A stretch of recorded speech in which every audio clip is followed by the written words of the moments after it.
Perioada 1840-1903 është një nga figurat më të rëndësishme të letërsisë shqiptare të shekullit XIX dhe përfaqësuesi kryesor i romantizmit arbëresh. Ai lindi në fshatin Marke albanez në Kalabri të Italisë në një komunitet arbëresh që kishte ruajtur gjuhën dhe traditat shqiptare prej shekujsh.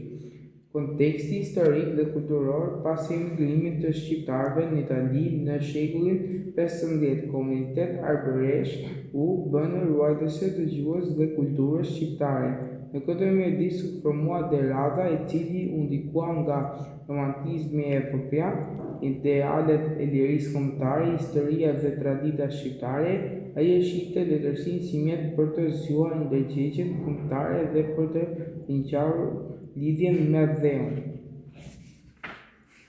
Vepra më e njohur e Derradës është Këngët i Mildesaus, 1836, e konsideruar si një nga kryeveprat e romantizmit shqiptar. Përmbajtja, poema rrëfen historinë e dashurisë midis Mildesaus, një djalë fisnik, dhe Rinës, një vajze e thjeshtë. Dashuria e tyre përballet me pengesa shoqërore dhe tragjike. Temat kryesore: dashuria dhe sakrifica, malli për dheun deri dhe tradita, ndjenjat kombëtare. Poema është e ndërtuar në formë këngësh me elementë folklorike dhe gjuhë të pasur poetike.